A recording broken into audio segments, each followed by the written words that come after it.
Let's go. Oh, wait, hold up. I forgot something. Oh, there we go. Now you guys can see me. Yo, what is going on, everybody? My name is Outlaw50D. Welcome back to the channel. Hope you're doing wonderful. I have a light now. Though my setup is super fucking jank. Oh, God. Still trying to get my camera positioning down.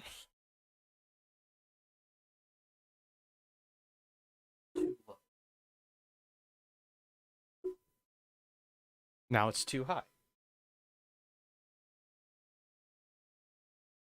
Alright, now we're good. Now we're good. Okay, proper intro. What's going on, everybody? My name is Outlaw50D. Welcome back to the channel. Hope you're doing wonderful. Today we have the version 3.5 special program, WINDBLUME's Breath. Oh, is what they're calling the update. Let's just start off with the elephant in the room. I'm actually visible and not having to rely on a dinky string of lights or my monitor to make me be visible. Granted, my setup is still not quite to where I want it. I would love to have some lights in the background, you know, in the background off my camera, to kind of point towards me to get better edge lighting, to separate myself from the background. You know, still learning that stuff. But yeah. For the light that I'm using now, it's just this little desk lamp that my sister got for Christmas, but she has since stopped using. Because it has this fucking horrendous sound whenever it's plugged in. And so I've just been using it for like the last month or not month, but last couple of weeks now. And yeah. I just thought up the idea of, hey, I should see if I can use this as sort of like a key light or something like that. So yeah, ideally I'd like it to be a little bit darker, so that way it doesn't fuck with my,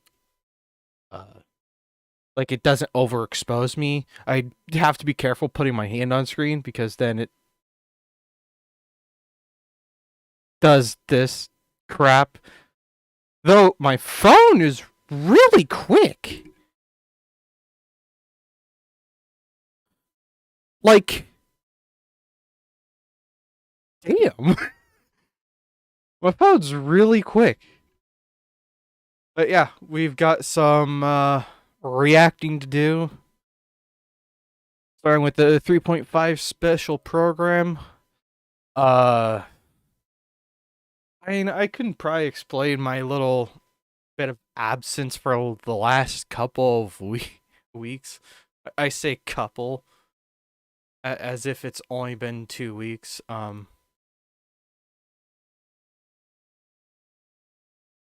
mean, 3 weeks ago, but still. Last video was 3 weeks ago. Last live stream was 3 weeks ago. I even missed part 3 of Lantern Rite, or the epilogue of Lantern Rite, at least for streaming. I did it on my own time, right on the last day, last minute, pretty much as well as the Lisa event. I've done that off stream, and I'm doing the Arataki event off stream. I'm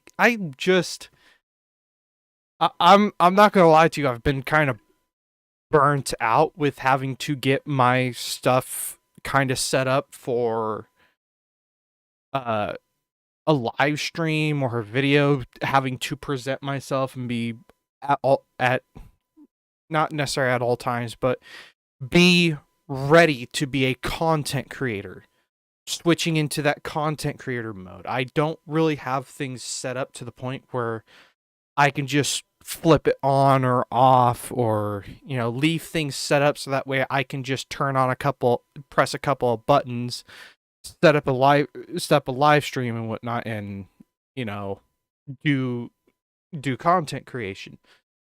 My setup is still very rudimentary, and I have to set it up every single time. it's like after the stream, this lamp needs to come back down off of its spot that I have it placed. So every time I fucking pull out the lamp when I live stream, it's going to be pointed in a slightly different direction or placed in a slightly different spot. And these might be things that may be caught on the camera, you know, little details that I could catch or any viewer could catch. With my phone being my camera, I use my phone a lot when I'm just kind of bored and I want to scroll through. I just want to doom scroll Reddit, right? You know. So, yeah. I feel like I'm missing something. Oh, yeah. More explanation on the phone. But yeah, I use my phone as my webcam so that way you guys can see me, see my facial expressions, see my reactions, and, you know, connect with me a little bit more.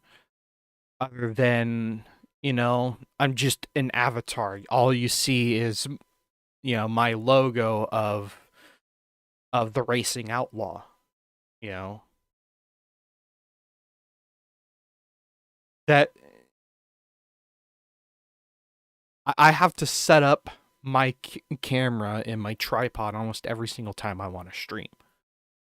So it gets a little annoying, and I'd like to get like a second tripod or fucking an actual camera. I'm currently not currently. I'm still broke as ever, and I'll use that as a segue into the next topic. Yeah, I just don't have the things to be able to have things stay set up, and instead I have to set just about everything up every single time. You know, I don't have to just open up my apps, make sure my title and thumbnail's all good, and boom, there we go. Because I'm fine with doing that. But having to physically set up all the hardware, it gets a little annoying after you do it a few times. Oh yeah.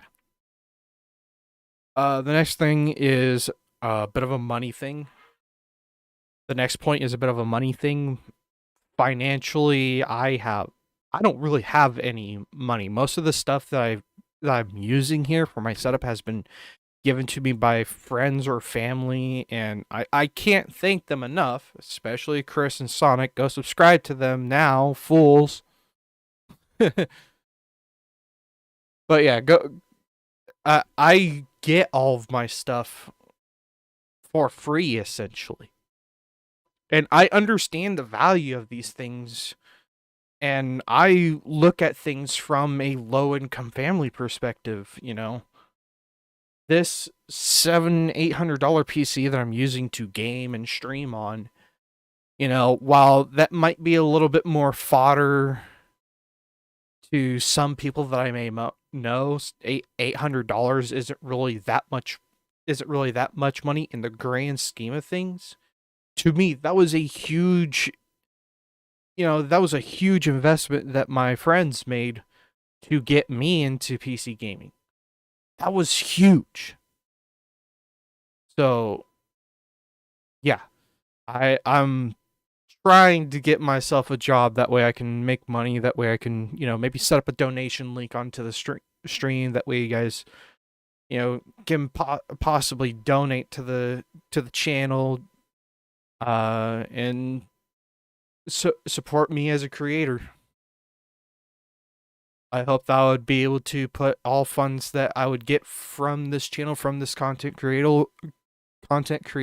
I would hope to put all those funds back into the channel to get a better PC, better monitors, so that way I can be a little bit more streamlined. I can get better lighting, better cameras, but just better equipment.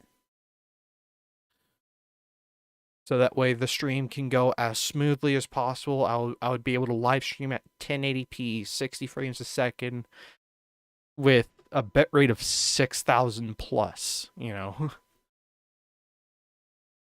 But anyways, I'm just rambling on. We have a live stream to react to, or a special program that we get to react to. I've seen a few things already. A few things that I'm very excited about. From both Genshin's official Twitter and from other people around me, I heard that Dia is on the standard banner after 3.5, which is very strange to me considering how new she is and how much hype that she has. Like, ever since people saw her initially, it's been nothing but thirst, essentially. And I am kind of in that crowd, you know? um, shit. But with her going onto the standard banner, I'm kind of split on whether or not I pull for her because I saw the Phase 1 banners being Dia and Sino, and those are two characters that I want almost equally. Like, I want them both. Dia because she is amazingly designed visually. And for Sino, his kit is just fun. But anyways, I'm rambling. Let's get into this reaction. Oh, it's you, traveler. If I'm not mistaken, you must be in Mondstadt now to celebrate the WINDBLUME festival. Yay! The fragrance of flowers. Version 2, Electric Boogaloo. Oh, me? I'm conducting some research. If you'd like to know what's in store for this year's WINDBLUME festival, oh, then you should watch the Genshin Impact version 3.5 trailer. Enjoy. Let's go. Oh, dear creature, why do you bow down? For fear of the unknown? Or for power which you covet? What? I've never seen anything like this in all my life. What in the world does this place conceal? You have a troubled look on your face. What happened? I can't take it. I think that he might have seen you. Fate granted you the right to enter this place. Two new enemies. One's a Cryo Abyss Herald, from what it looks like. Should never live to remember their fall. Let's get it on! Yeah! Oh!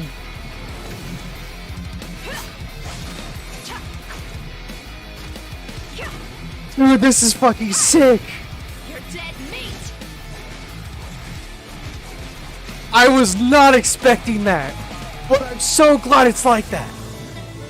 I'll make every effort to navigate us safely and report intel on the enemy. That was so cool! Precision strike! Let's keep going, team! Hold on one sec.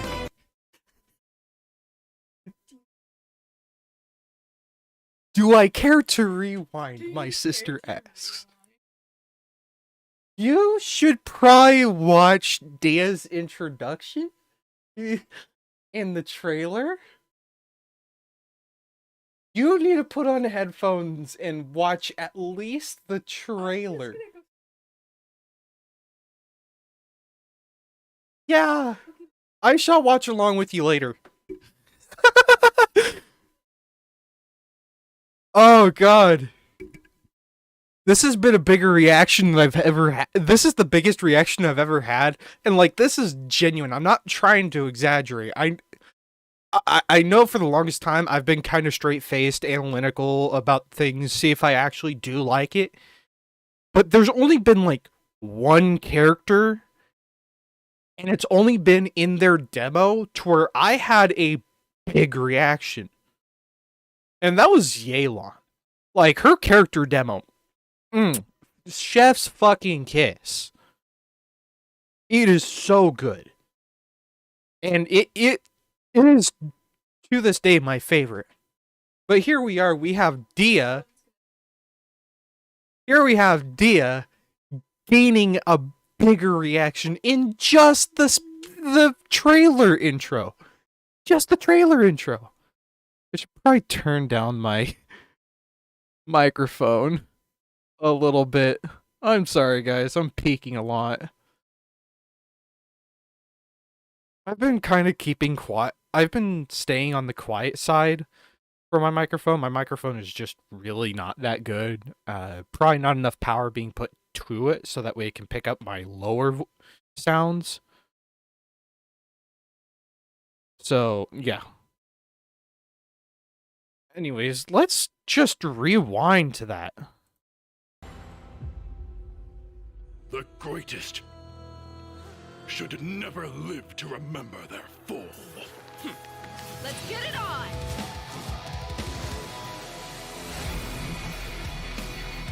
God damn. It's expectedly unexpected. You're dead meat! Or it's unexpected, but expected at the same time. Like, holy, this is a standard banner character. I'll make every effort to navigate as safely. Meanwhile, Mika in here. His elemental skill hold is a fucking ranged attack, which is really neat. Let's keep going, team. I fucking love his normal attacks. WINDBLUME! Collei, right? Why is this humble windmill such a great view? Oh, I mean, it's understandable. It must have been a long time since you last came to Mondstadt. Sino and Because it's the Tainari. true Great Vayu Viastra. That's it. Think you've ruined Sumeru's reputation in Mondstadt beyond all hope of repair. Oh, yes! Oh, I'm happy. Oh. Oh, and I feel bad to the fucking... I'm just saying this now. I feel bad for the reaction compilation channels that sometimes grab some of my reactions. One of them being Forrest Lee. You're fine to use to, you know, get my reaction as long as you know, send people back my way if they see me and whatnot. You know, as far as my content being redistributed, just cite the source, cite my channel, cite the video that you got it from. That way I can get the traffic, get as much traffic back onto my channel.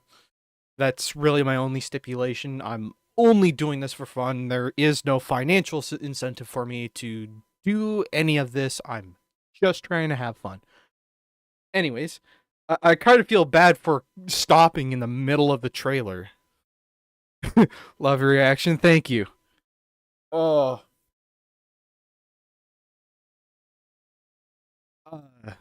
But stopping in the middle because my sister Lori walked in because she has never heard me be this loud to any trailer, anything. This is like my biggest reaction yet, and it's all me.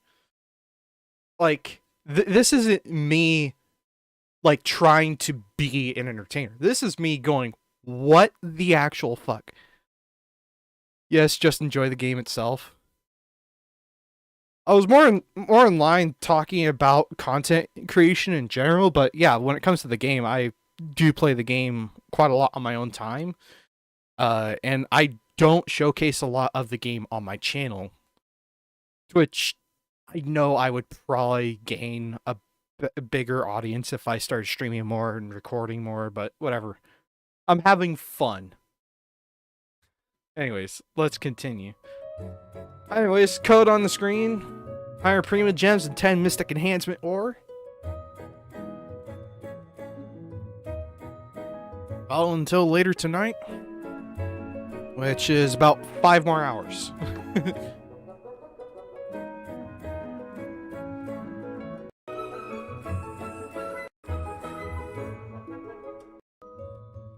There we go. It was good, travelers. Welcome to the Genshin Impact version 3.5 special program.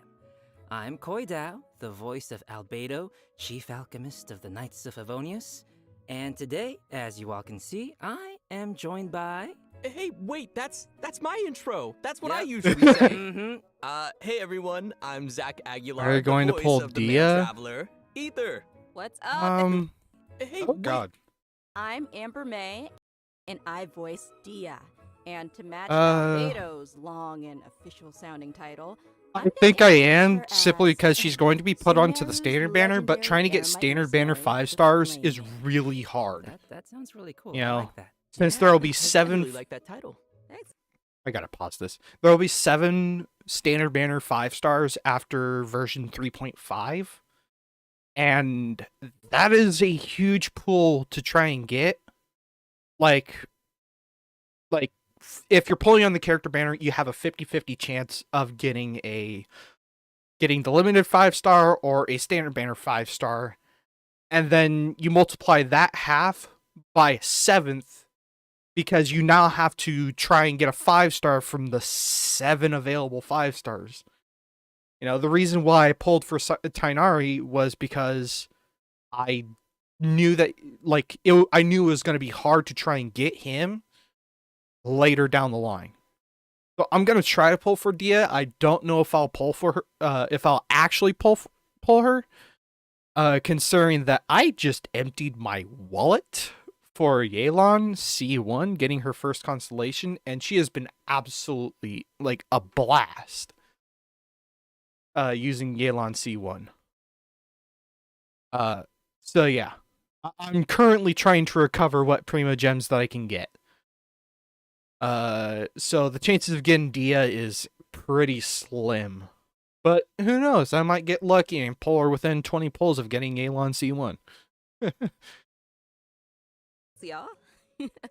And it just so happens that today is Amber's first time joining us on the special program. Yay. Yes, and I am super excited to be here. And the little cheapy Dia, she's so cute. I can't wait to go over everything that's coming to version 3.5. I'm so psyched. Totally, and I know all our travelers out there are also super excited, so why don't we kick things off by starting with our first new playable character for version 3.5, Dia! Woo! Starting with Dia. Let's go! Yeah. I Okay, so forgot to it's clean my taken a screen. while, but she is finally here. That's right! And even though she's technically a new playable character, we've already seen Dia in the game for a while now, and she's even become a good 3.0. friend of ours. She was pretty active throughout the Sumeru storyline and helped us get through some pretty tough moments. So next, Yes. we'll let Amber do the honors and introduce this character for everyone. Thanks, Zach. As you mentioned, a lot of players might already feel familiar with Dia's character. Even though Swipe she something might appear clear off of carefree my and desk. casual, she actually possesses amazing skills and is really professional.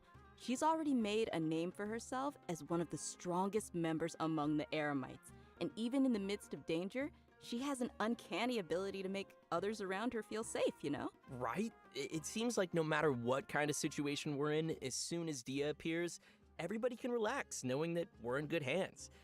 Is that what Dunyarzad feels like having her around? I mean, I wouldn't mind hanging out with Dia all the time.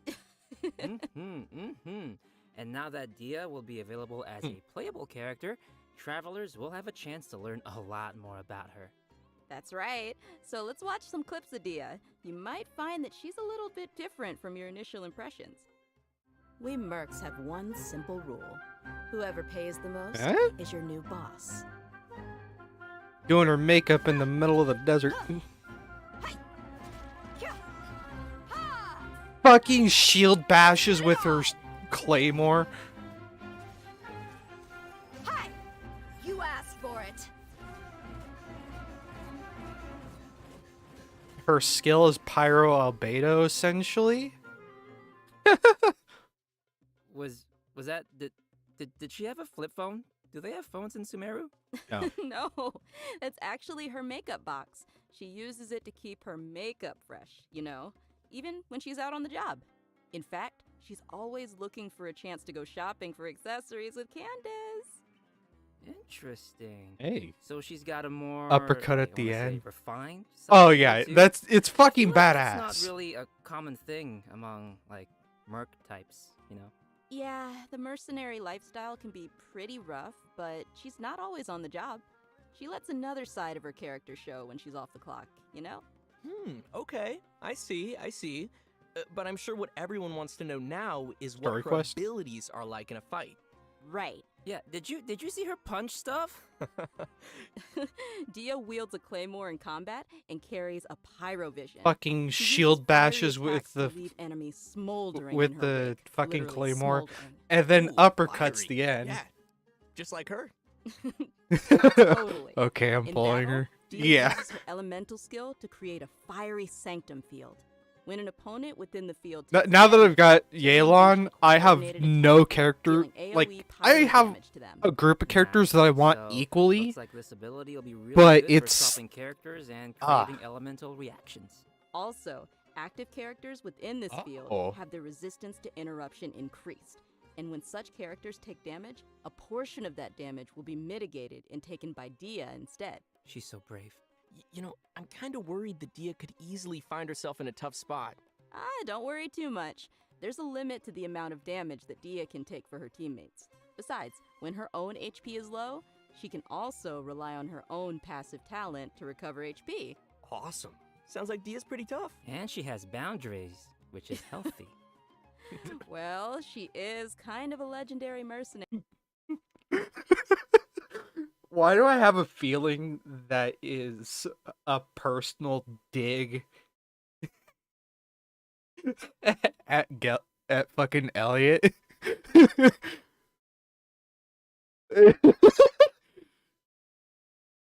Oh, I forgot to fucking mention this, but people on Twitter are annoyed with hearing that Elliot Gindi is still voicing Tarnari in the version 3.5 update, and I just want to say fuck you to everybody that is so goddamn ignorant on timing.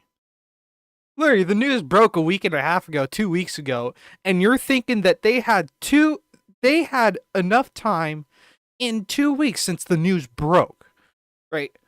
To not only figure out how to fire him and if it's an ample enough reason to fire him, but at the same time find a new person and record the new content that Tainari is supposed to. No, that doesn't work.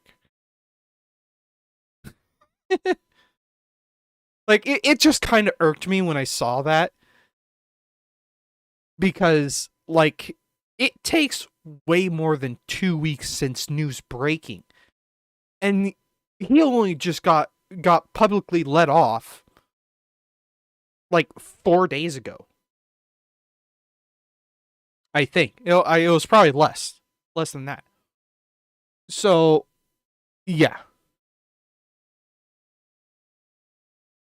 Yeah, that's impossible for them to change to a new VA. Yeah, it's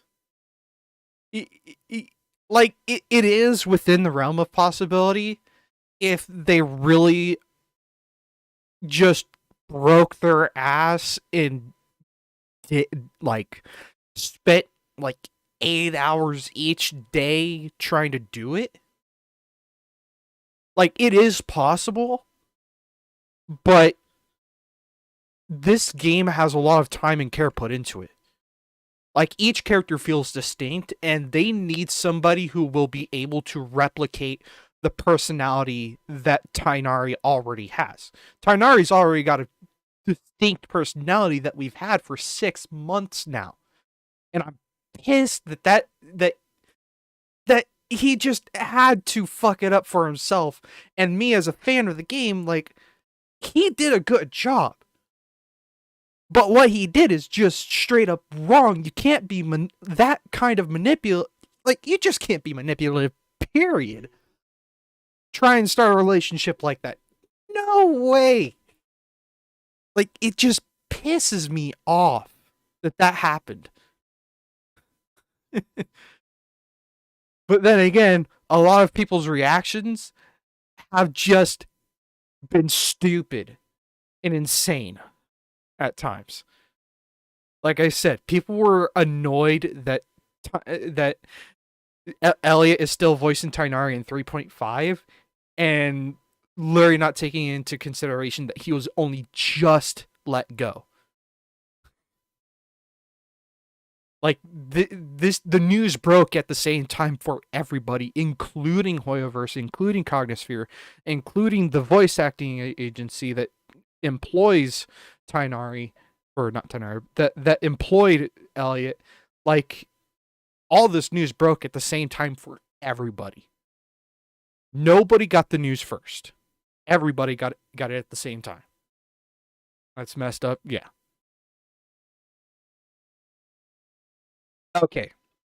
Rant tirade over. Let's check out some neat stuff and kind of talk about Dia. Her elemental skill just kind of seems like a pyro albedo, but with an even longer cooldown. Which, like, I'm hoping that it's got high scaling. Like, the numbers, the damage numbers are on the higher side, so that way she can take advantage of vape reactions. Or if she's supposed to be like a Burgeon driver, which I've seen be how she's described from beta testers and whatnot, that she's kind of more oriented towards Burgeon reactions, especially with her skill, and it looks to be that way. And then her elemental burst being a pyro infusion, and she just beats the shit out of everybody. Goes into pyro, goes into a pyro infusion for normal attacks essentially, and I wonder how she'd do in a Vate team, is what I'm saying. Like, use Yelan and Xingqiu on the same team, kind of like how you do Yoimiya. But it seems that Dia's damage ceiling is going to be really, it's going to be on the lower side, kind of on par with Diluc, maybe a little bit stronger than Diluc, considering that she's just a newer character. But yeah, with her being on the standard banner, she is not going to be a meta-breaking character, but I'm hoping that she'll be fun. That kick at the end, I'm loving it. I don't quite know. I think that comes with the job. Alright, let's move on to her burst. When Dia unleashes her elemental burst, she casts her claymore aside and enters the blazing lioness state.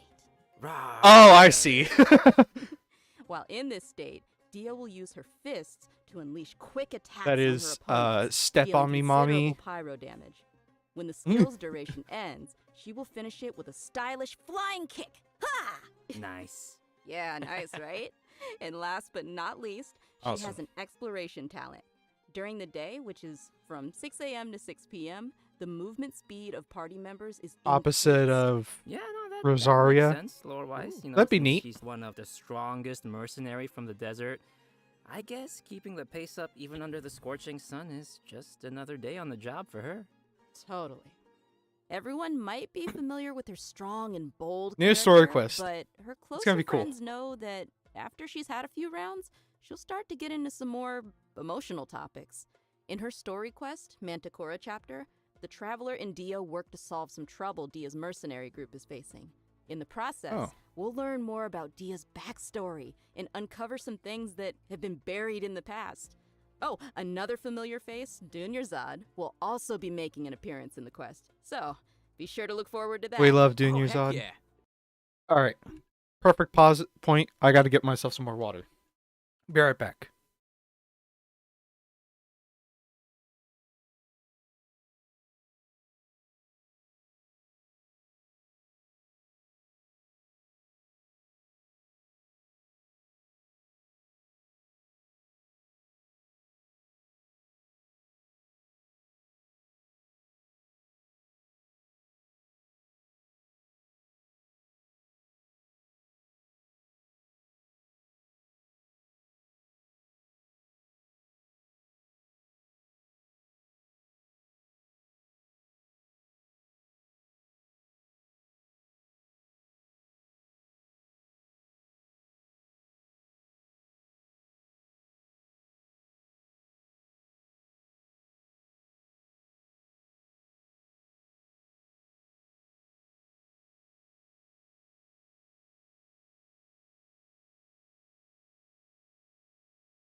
My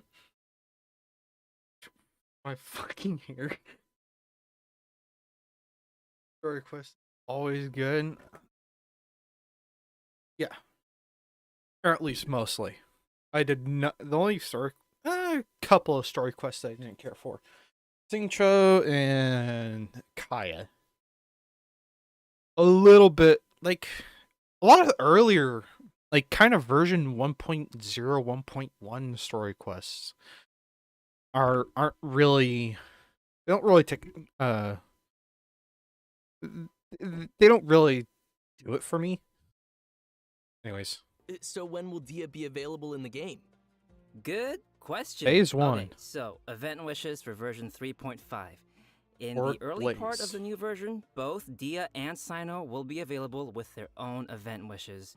Oh, and as a reminder to our travelers out there, Dia will not be an event-exclusive character. After the version 3.6 update, which, to be clear, is the one after this upcoming 3.5 update, she will become available in the standard wish. And as for weapons, the 5-star Neat. Claymore, Beacon of the Reed Sea, will be available in the version 3.5 weapon event wish. Ooh. I know. Hey, and, Hangout Series 8. Faruzan's very own Hangout quest will also be Okay. added in version 3.5. So if travelers are interested in getting to know more about one of Sumeru's oldest researchers, then you definitely won't want to miss this. In the Hangout, travelers will Probably not do only be Hazos. able to see more about the differences between the academia's various schools of thought, but you'll also get to know more about Faruzan's personality and background. She is such an interesting character, so I'm sure her hangout will be equally entertaining. Be sure to check it out. Oh, I will. In version 3.5, New travelers Archon can quest. also expect an all-new Archon quest titled Kari Bear, which will continue our story as we search for our sibling. In this quest, travelers will not only Traveler meet Archon Kaya quest? in Sumeru, but will also be joined once. In this quest, travelers will not only meet Kaya in Sumeru, but will also be joined once again by our mysterious friend, Dainsliff. Ooh. Yes. New weapon for D-Luke.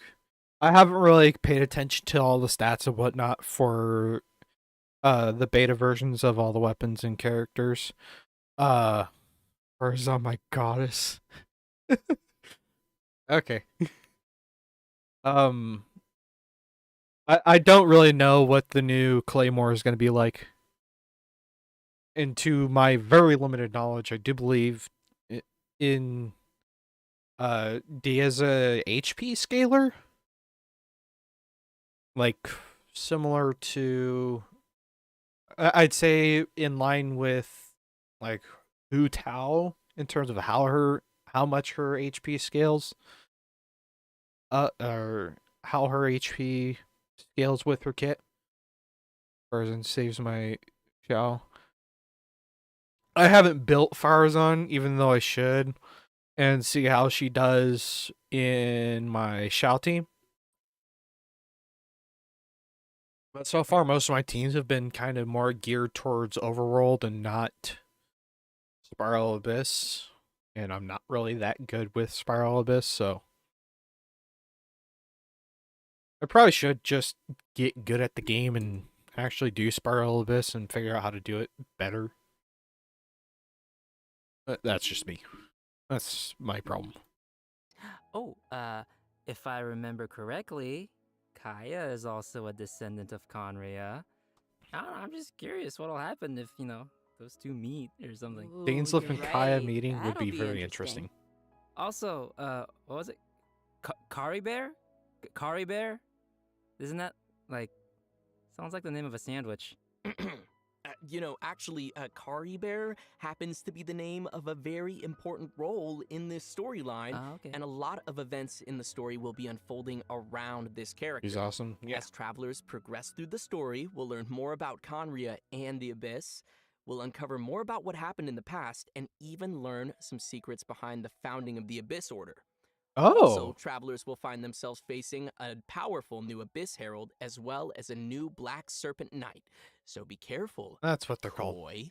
Why is everything gotta sound so scary? Why can't he be the Black Serpent friend? I don't know, it just feels like every time Conria crops up in the story, we learn a little bit more about the world of Tevat. Huh. So what else can you tell us, Zach? You know, I can't say much more about the story.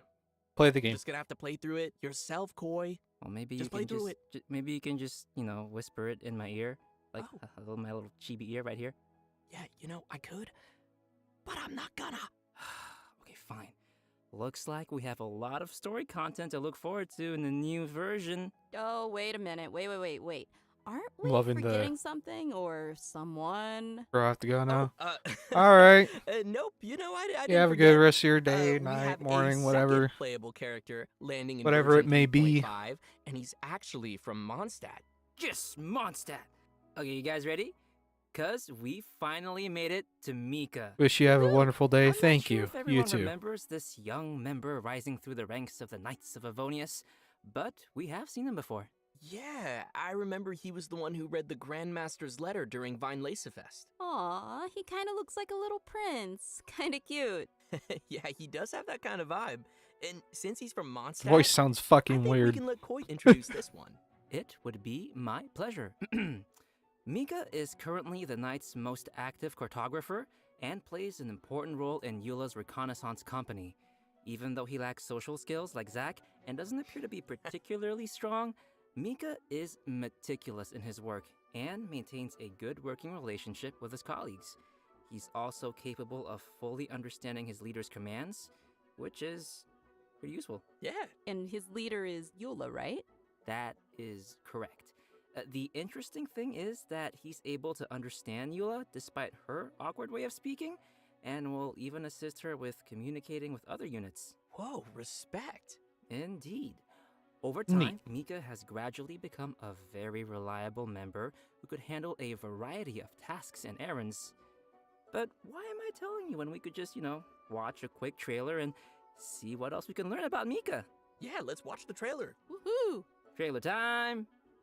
Verifying our current position, measuring distance to target area. All right, I've recorded the terrain conditions. Sounds too stereotypical nerd. Fucking bashes him with the pole arm. Leave the wounded to me.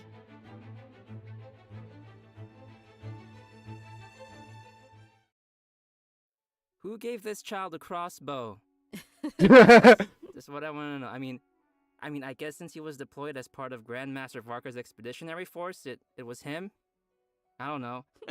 But anyway, his exceptional performance helped him gain the Grandmaster's trust, and he even taught him a couple of things. really This training neat. no doubt helped Mika develop a certain level of combat prowess, even if he himself wasn't aware of it. Ooh. For example, even though swords tend to be the weapon of choice among the Knights of Avonius, Mika uses a spear and a crossbow, which is a result of his combat instruction with Grandmaster Varka. His mentorship and focus on flexibility helped Mika find a combat style that is more suited to a little guy like himself. Huh. Shakes it up a little bit. Huh. Yeah. The Grandmaster seems to think outside of the box, and having a mentor like him will definitely be a big asset for Mika as he continues to grow. For sure. All right, let's check out Mika putting his variety of skills to use in combat. As a support role for the Knights of Avonius, Mika has learned a variety of methods for assisting his teammates in I combat. like how When he uses they're his doing elemental skill, he'll attack the enemy with this a crossbow, new. increasing his teammates' attack speed and physical damage. Heck yeah. And Neat. when he uses his elemental burst, Mika recovers HP for his teammates.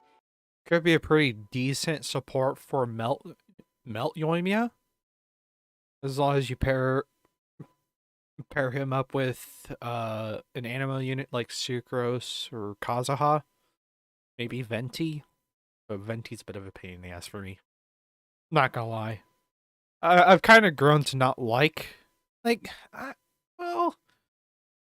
I've stopped using Venti a long time ago, especially now that I have Kazuha. You know, when I want quick crowd control, Venti's not really the one that I go for. Now, Venti does still do a ton of damage, but his utility isn't quite as flexible or versatile as not Kaza. So yeah, and gives them a special. I like how they're status. doing this. Want to guess what it does? What? Tell us. This status causes teammates to regenerate HP whenever their attacks hit an enemy. Ooh, that's helpful. Nice. Yeah. So yeah, no, Mika spends a lot of time working in the wild, and he's developed the necessary survival and adventure skills. When Mika is on the team, the location of nearby resources unique to Mondstadt will display on the minimap, increasing the team's ability to find necessary resources while adventuring. Wow. Yeah, I can see he has a lot of support skills. Yeah, it's always good to have a Now I reliable need member on the Goro. team. So, let's talk about the event wishes for the later part of version Kamisato, 3.5. Ayaka, and Shinha. Travelers can expect to see Full Kamisato, cryo. Ayaka, and Phase Shinha 2. returning with rerun event wishes alongside Mika. So if you'd like to add Mika to your team, then you definitely won't want to miss this. I'm not hitting that We've banner. already covered a lot of content, so let's take a quick break here before we dive into some other version 3.5 reveals. Sounds good. It's time for another redemption code. Everyone ready? And code incoming! Redemption code. New code. Yeah, I'm skipping the second phase banners. I don't need nor well, I kind of do want Mika, but I've already got Ayaka. I'm not going for constellations for her. Not worth it for me. And then there's the topic of Shinha being on the second banner. I've never found myself needing Shinha at all. That got really loud, so I'm muting it. But I haven't found the need to get Shinha. I don't need the cryo damage bonus. I mean, maybe if I were to actually invest into freeze teams. But I'll wait. Like, if I pull on that banner, I'll wait until after the 3.6. The version 3.6 special program, once we get the new character details, new banner details, whatever. I do believe the rumor mill is pushing around Baiju being in 1.6 or not 1. But 3.6. I've never wanted Baiju. Like, I've always thought he would be a Dendro healer, so he would have to have an insanely strong kit that's got good Dendro application that is on par with Nahida, and like he just has to be an off-field version of Nahida while also being a healer. Like, I need. Like, I have not found any need for him.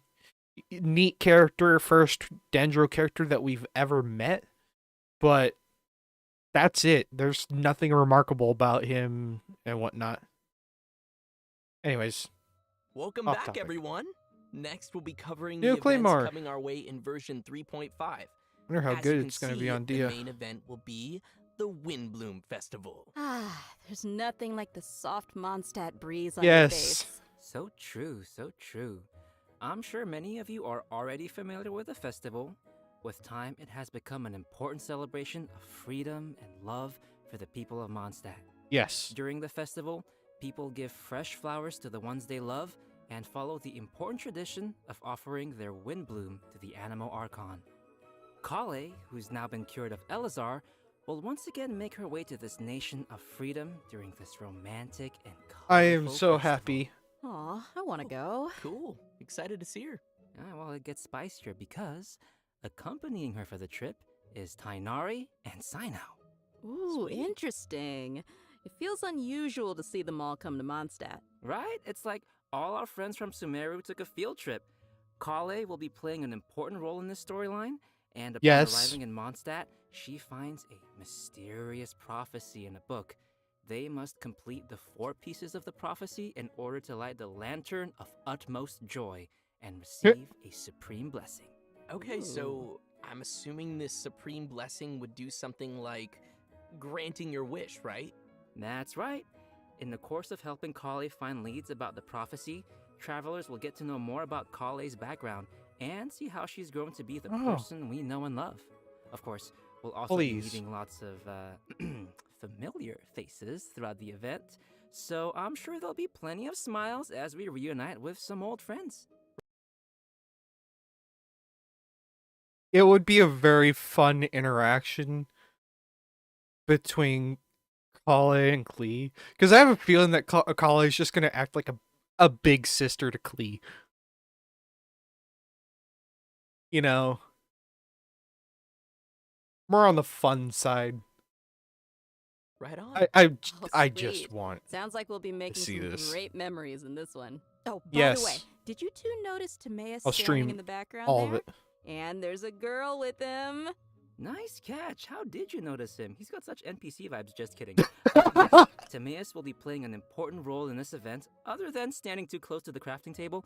But as for who the girl standing next to him is, we'll have to play through the story and see. Ooh. If they're appearing in an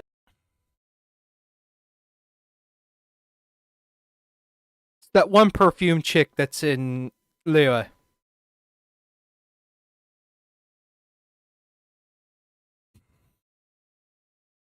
Because if I remember correctly from a previous event that was not voiced, those two do know each other. And we're promptly hitting it off. So it's gonna be whoever that chick is in Lua. I don't remember her name. Unfortunately. I think it's a Yinger. Or Yinger. However you pronounce it. I suck at names. Anyways. An event like WINDBLUME, then it looks like it'll be a romantic story, am I right? Like I said, we'll see. Oh, in addition to the festival storyline, the Adventurers Guild will also be preparing some fun events for our travelers to participate in and experience the holiday vibes. Yay. There will be 3 available game modes: Floral Pursuit, Ballads of Breeze, and Breezy Snapshots. Yes. Awesome. Ooh. Where are they? Oh. Ooh is correct. In Floral Pursuit, travelers will need to continuously collect bloom balloons to increase their score. After collecting a set amount of balloons, the next area will unlock, and once you've collected a specific number of bloom balloons in the final area, a ring of pursuit will appear. Touch the ring to leave the area and complete the challenge. And in each area, travelers will also encounter ersatz balloons that pursue you. If you're caught by an ersatz balloon, you will lose 1 pursuit point and be returned to the start point of that area. Ooh. Scary. So we'll probably need to avoid those. And the travelers will be able to enjoy Floral Pursuit in single-player mode or tackle challenges along with their friends in co-op mode. This will actually be a really That'll be fun event. What's next? Well, let me ask you, Amber, do you like rhythm games? Yes. I thought you would, because the next thing is a rhythm game. Are we having It's the called original one? Ballads of Breeze. This time, travelers will be able to choose from 3 different instruments and use their instrument of choice to play through the song challenges. Nice. And will that actually affect the sound they hear in the game mode? Yep, the instrument they hold and play will be different. Ah, cool. I see. Neat. While performing a song, different notes will appear So they're on the keeping screen. it the same When a as note the falls last on the one. Decision line, press the decision line to score points. The amount of points scored will vary depending on your timing, and a rank will be awarded according to the amount of points scored, and you'll be able to claim the corresponding rewards. Sweet. Oh, and as with previous iterations of the game, there will be a function to calibrate the input delay of your device and adjust the decision line, which will improve the overall experience, just in case you're playing on your toaster. Oh, and for travelers who are interested in getting a little deeper into the game, an editing mode will be available again for players to create their own beat maps, which can then be shared for other travelers to challenge. Can't wait. Sounds like fun. Yeah, sounds like a lot of rematches. You're on. And finally, we have Breezy Snapshots, which will have travelers Ah. once again making use of their trusty camera. Travelers will be During given this event photography from targets 3.3. and will need to travel to the corresponding locations to snap some photos and receive rewards. Click, click, just for my photo album. Beautiful. Yeah, I During think the it was WINDBLUME 3.3 Festival that we event, had the same. travelers will have the event. chance to obtain an exclusive 4-star Claymore weapon called Mailed Flower. Aw, nice. I like it. Really fits the theme. Right? Yeah, pretty flowers. What I even love 'em. is it? I really hope travelers will enjoy all the But different what kind of games that weapon the is event it? has to offer, and In terms join of the what people of type Mondstadt of for role the is it festive supposed to atmosphere. fill in? Definitely. I can already feel Or the help us WINDBLUME's fill in. breath. Anyway, next we have another event also taking place in Mondstadt called Other spices from the west. Spices from the West Northerly Search. That's right. Some of you may remember that there was a Sumeru scholar we helped once when we were in Liyue. Apparently, her research gained the attention of Lord Sangamabe, you know, Dory, and now she's received additional funding. This time, the scholar has come to Mondstadt to find people to assist her research and taste test some special dishes with seasoning. Oh, if she's got Dory's backing, then she should have all the Mora she'll ever need. That sounds really nice. So what can we expect this time around? Right, so the gameplay for this event will be pretty similar to last time. After we start creating the seasoning, That's a we'll pretty need to neat add one. the ingredients to the pot in the right order by hitting the button as the needle points to the corresponding ingredient. That's gonna UI destroy is my a little whole bit brain. more refined. However, we have a limited amount of attempts, so we need to add all the required ingredients with as few mistakes as possible. Oh no. More seasoning recipes will gradually unlock throughout the event period. I'm sure this won't be too hard for travelers that are familiar with cooking their own dishes. Oh yeah, I always cook. I cook all the time, yeah. Yeah. Sure. I know what you are. Travelers can add their completed seasonings to delicious dishes to obtain fragrant dishes. We can also invite characters to taste test the fragrant dishes in the Serenity Pot to increase their companionship experience.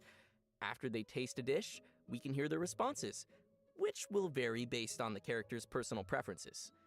This will test how well travelers understand each character's personal taste. Oh no, that's gonna hurt my feelings.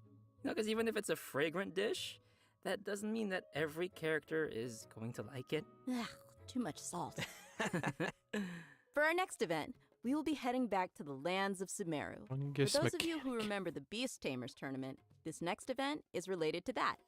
However, the format will be pretty different from what you might expect. Oh, we're getting Because another the theater Wisdom Orb is mechanicus. still in its stages of theoretical research. It might be a while before our next competition. I like Okay, theater but have you mechanicus. considered that I want it now? I know, but don't worry. To keep discussion alive and the competition fresh in everyone's minds, the organizers have put together a new event to spread the word.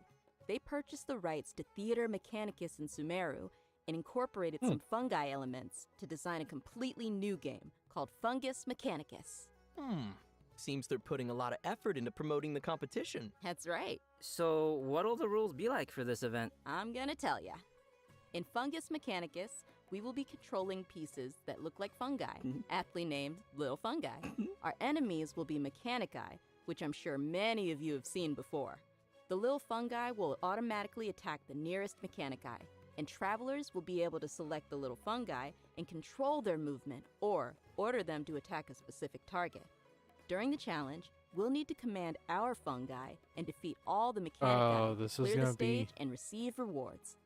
Hey, wait, did you say we're gonna go up against the Mechanici that we were controlling in the previous Theater Mechanicus event? What's wrong, Koi, huh? What's wrong? What do you mean, what's wrong? They were our friends. Look, they're attacking your little fungi now. Oh gosh, you're right, they need to die. It's okay. By using Marvelous Jelly, we can let our little fungi unleash their skills. Closer to Using these skills at the right moment is the key to achieving Tower victory. defense. Marvelous Jelly will be gradually restored over time, and Plauditory Protection will randomly appear during the challenge, granting an additional amount of jelly. Looks like we'll need some strategy. Like, you have to plan out every move. Of your betrayal? Some Oh, God, familiar it's friends gonna be from the Beast so- Tamers tournament will be making an appearance too. Oh, do you guys remember Bongo Head and Twirly Whirly? Yeah. Travelers can feed their fungi Marvelous Jelly to interact with them too. Ooh. In addition to these events Ugh. in Mondstadt and Sumeru, the upcoming version will also include the Vibro Crystal Verification Challenge event. An engineer from Fontaine has arrived at the outskirts of the chasm to study the harmonic motion between gems known as vibrocrystals and collect data in an effort to clear the name of his colleague. Interesting. So he's helping out a colleague. What happened? Well, apparently, after completing his vibrocrystal research, Patrice returned to his home nation, but came under suspicion for faking his research data. Uh-oh. Yeah, so now he's found someone to come to the chasm in his place and verify his findings. Ooh. Sounds like it isn't easy being an engineer in Fontaine. Right. That's why I stick to beating up bad guys. Nice. Yeah, from the sound of it, we're still gonna have to fight here, too. In this event, travelers can connect transmitter and receiver crystals and attempt to produce various effects that will allow you to defeat your foes with ease. Score points during the challenge, and you will be awarded medals based on the score. Just trying to and see how receive much the we got corresponding left. rewards. Whoa, okay. So there's a lot going on here with the crystals and effects. Can you give us more details? Sure thing. I know it Alright, might let's sound see a what this little is like. complicated at first, but honestly, it's not too tough once you get the hang of it. Oh yeah, The that's right. various effects are basically buff effects that we can receive during the challenge, and these effects are triggered by combining transmitter and receiver crystals. Transmitter crystals are the conditions for triggering the buff effect, and receiver crystals are the buff effect that occurs once those conditions are met. Oh, okay. I think I got it. Yep. And to conduct the experiments, travelers will need to assemble 2 teams of characters, as well as the corresponding vibrocrystal harmonic schema. Travelers will then carry out 2 rounds of combat, and for our newer players out there, there's no need to worry. The event will also provide trial characters to assist everyone in completing the challenge. Oh, Ooh, nice. It looks like this event will also be awarding different tiers of medals. In that case, I'll aim for... The highest tier? The garbage can? No. Yeah. No. Just aiming for participation rewards. Yeah. I like my suggestion. Anyway, Amber, what else is there? In addition to the events we've already mentioned, Yay, version 3.5 ley will line also be featuring overflow. the classic ley line overflow event, which will give This travelers had the to chance happen stock up as on I'm kind of character finishing experience up points with and leveling more. up my I'm characters. sure many of our viewers are pretty familiar with this event. It's super helpful for those Oh, who whatever. are looking to level up your characters. So, I'm be sure not to miss it. anymore. Alright, switching gears. Almost done. In version 3.5, a limited time heated battle mode will be available in Genius Invocation TCG, which will feature some special rules. Nice. So, what are we looking at here? Basically, this mode will be all about reducing the cost of elemental dice. So, the number of elemental dice required to play the first card from your hand every round will be reduced by 2. Also, the number of elemental dice required to use the first character skill each round will be reduced by 1. Okay. Yeah, from the sound of it, the pace of the game will be much faster. Yeah, I like it. I hope all our Genius Invocation fans will enjoy it. Last but not least, we have a system-related update. I think you'll like this one. After the version 3.5 update, the game will be adding additional rewards for completing Archon quests. Oh, Upon completing each Archon quest, travelers will receive 1 Intertwined Fate, along with a variety of other Good. rewards. Once the update is complete, travelers can view the tour guide feature in the Adventurer's Handbook to claim the corresponding rewards. Yay! More Intertwined Fate! And just don't forget to claim it after the version Fucking update. good. I do that sometimes. And with that, let's get to today's last redemption code. Redemption code! Sounds good!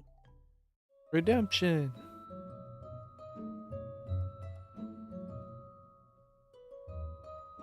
Yeah, it is that chick from Leo.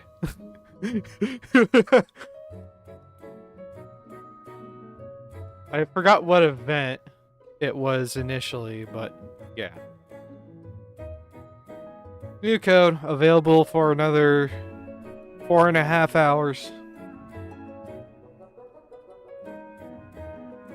Otherwise, we gotta continue. At some point, I gotta fucking update my OBS. My OBS I can't is believe how fast really that out of went, date. but we're already at the end of today's program. I know! This whole thing just flew right by. Yeah, it really did. It did not. It So, took me an Amber, how did hour you enjoy and 5 being minutes to on get the through. special program? I absolutely loved it. Like, I'm so hyped for this new version. I'm hyped for Dia and Mika, and I'm a little biased, but yeah, I'm pretty hyped for Dia.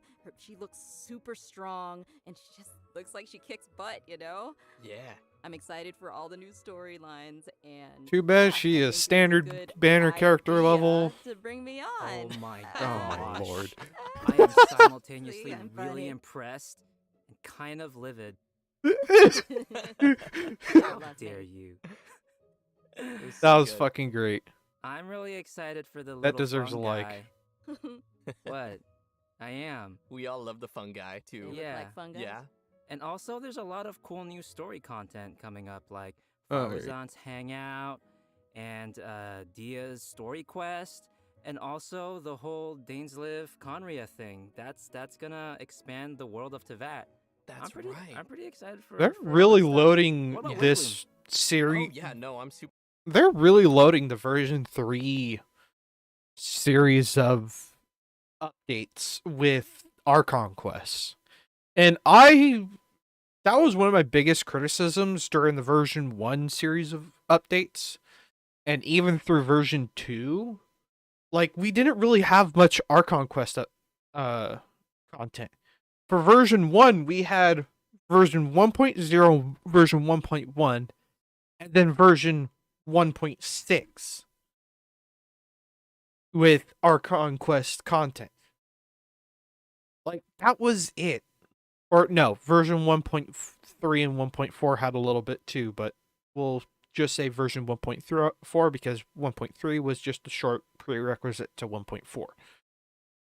Like, it was a little dry during the version 1 events. Version 2, we had version 2.0, 2.1, and version 2.6? Though we did get... Yeah, version 2.6 and 2.7 had Archon quests. But for version 2 at least, we got the second act of Raiden's story quest, and that was a really good story quest. Like, that really opened the door of some really good character building and character development for the Raiden Shogun and Raiden A. I wish we didn't have to stick with Raiden Shogun as the name, and instead it was Raiden A, or just A as the character that we kind of play around with. But whatever, I'm not going to be too butthurt about it. But then we here in here in the version 3 series of updates, we've had 3.0, 1, 2, 3. You know, we're already 4 Archon quests in. Here we are going into 3.5. We're getting another Archon quest, and we've just now, at the halfway point, eclipsed everything. We've just covered everything else. And it's not like these are short Archon quests. No, these are some of the longest Archon quests that we've gotten. You know, version 3.0 had 2 acts, 3.1 had 2 acts, 3.2 had 1 act, 3.3 had 1 act, 3.5 is looking to have another act. Versus Inazuma had a total of, let's see, 2 acts in the first one, 1 act, 2 acts in 0, 1 act in 1, 1 act in 2.6, and 1 act in 2.7. That was 5 acts in total. And meanwhile, the base Sumeru storyline has 5 acts. Then we have an interlude chapter and a extra. Like, it is insane. And I completely forgot about 2.4. My bad. 2.4 also had an interlude chapter. Anyways, I'm kind of rambling. Super excited for all the WINDBLUME events, and Dia and Mika, of course. I know the rhythm game is coming back, so that'll be A lot of super people are fun, happy. even though I am horrible at it. Oh, that's okay. I'll teach you. Okay, good. Yeah, no, I need some help. But I love rhythm games. I'm just not great at them. But yeah, no, it was awesome to have you both here on the special program, and I hope everyone will enjoy all the new content coming our way in version 3.5. See you all in game. Bye, guys. Bye, everyone.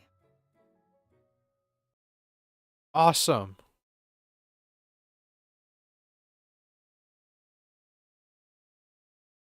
Holy. Let's just go back to this. Ooh. That was crazy. This special program was pretty cool, especially with the trailer. As well as seeing Collei show up for WINDBLUME Festival. It isn't quite Ludi Harpassum. I am on the Ludi Harpassum copium train. Because holy shit. Teased all the way back in version 1.0 with Klei's story quest. And then even with the fucking... Give me Ludi Harpassum. Have Collei in there as well for good measure, because it'll be a character that went to it in the manga, it started her good memories. You know, that was the starting point of her making good memories, was that Ludi Harpassum that was in the manga. So yeah. Can the sunlight just fucking not? I have to...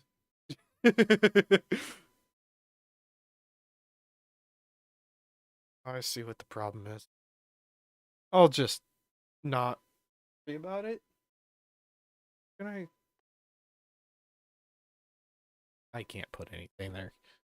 I'm just gonna be overexposed like crazy for like 2 more minutes.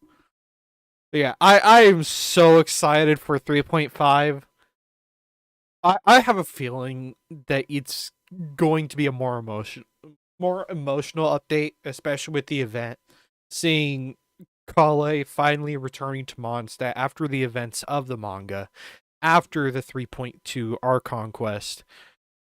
Like, I cannot wait for her interaction with the Knights of Favonius after all that's happened over the years. I cannot wait. Oh, God. I'm already getting a little bit teary-eyed. Collei is my favorite character. She's a character that I hold as must protect at all cost, and you can only wish the best for her. But yeah. I hope you guys all enjoyed. We're actually a little bit of extra stuff in the pipeline that I'm kind of looking forward to, that I may end up making a second channel for. It what's kind of in the pipeline, depending on if I can get a job, so that way I could actually be able to sustain content on that second channel. But the second channel will be more or less focused on these little cars, called a Kyosho Mini Z. Right. At least it'll be part of the focus. I do more than just Mini Z for my RC hobby. I want to make an RC hobby channel that'll be kind of more of a platform that'll be for the track that both my dad and I run in our backyard and garage. We call it Dave's RC Lab. You can find posts on the Facebook page. We don't post much to the YouTube channel, so I'm wondering if I can try to gain some access to just the YouTube channel to see if I can post onto there. But anyways, well, I was thinking of making a second channel that focuses on my hobby of RC racing and RC in general. I just absolutely enjoy RC. And I want to be able to share my perspective and my joys with, with an audience, especially when it comes to the Mini Z and the Mini Z buggy in particular. There's so little content on the Mini Z buggy. Like, all the content there is one channel, Sammy Baka RC. He has been staying on top of everything and been pretty good with, explaining what he's done to his little buggy and explaining his side of his entry and his side of the hobby and messing with the Mini Z stuff. But I kind of want to make some videos that explain the Mini Z stuff, especially from a 1/10 scale, 1/8 scale RC racer. I race 1/10 scale RC off road with, knowledge of 1/8 scale racing that would be easy for me to put into practice if I actually had the money to do 8 scale racing. I mean, I can't even do money to do 10 scale racing, so whatever. But coming at it from a 1/10 scale RC racing perspective and give my thoughts and opinions on these cars, as well as some of my setup knowledge that I've used on these cars. Like, I've seen a lot of people use some things that I find to be a bit questionable, and I've explained it a few times why I do things in, like, Facebook post comments. I've explained what I think and what I'm doing to try to achieve it and what my goal would be with the car. And there's only so much that you can do when you just say things versus actually a combination of, taking apart this little car, taking this apart, showing them exactly what's going on, and explaining at the same time why you would do it, why you would go along. It's like one of the things that I'm experimenting with that I had zero knowledge on. Nobody had done this before. I have a little bit into, now I'm kind of rambling on about my hobby, but this is for those who want to stick around.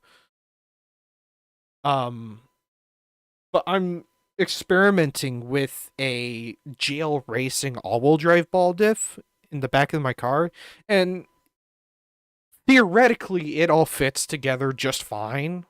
Like, I've got it fitted in there working just fine. But since there's already a ball diff that Kyosho makes for the Mini Z buggy, people just use that. And I found that there are so many problems with the Mini Z buggy ball diff.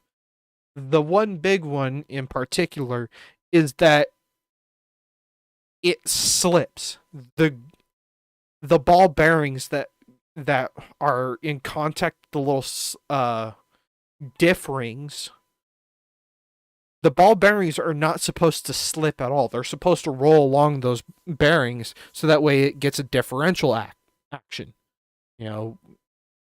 The left wheel spins independently from the right wheel, so to speak, but they're connected at the same time. They just spin in opposite directions. And the problem I was having with the Kyosho ball diff was that it was just slipping the bearings. The bearings were slipping on the diff rings, and it's like, I can't get any drive. So then I would tighten it so that it would stop slipping.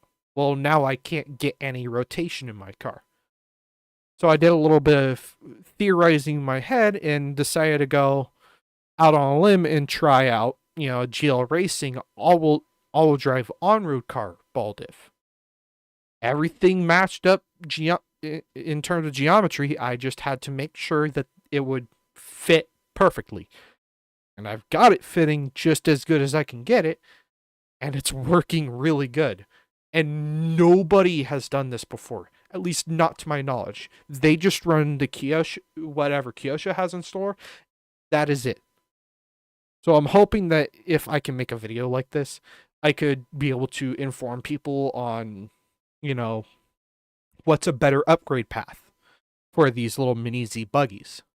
Because my dad and I, we've been messing with these things for about 3 or 4 years now, and we've got it figured out on how all the parts are supposed to work together, which ones are worth it, which ones you stay way away from, right? It's like the Mini Z all-wheel drive aluminum ball diff, terrible. Especially if you have metal universal swing arms, or metal universal drive lines, whatever.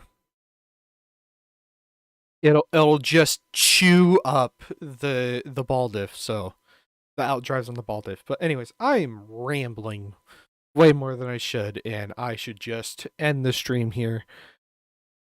Yeah.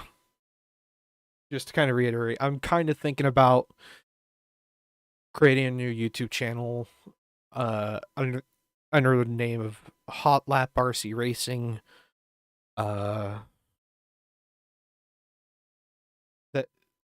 That's kind of what I was thinking, because the reason why for Hot Lap would be that's just my nickname in the track at the tracks that I go to. I've historically been really fast at hitting one single lap, or I've been really good at hitting one single lap that's really fast. Like, it is pro level pace for just that one lap, in which we call it a hero lap, but I couldn't do anything better than that. I couldn't match it that well. I would always throw out one hero lap and back to mid-lower pack, because I would make small mistakes and whatnot. Or not small, but large mistakes that would lose me positions, lose me time, and yada, yada, yada. Anyways, I'm rambling. Hope you guys enjoyed. If you did, please hit the like button and subscribe for more content for my channel. I really would appreciate it. And while you're at it, hit that notification bell. There you guys get notified for every time I upload or go live.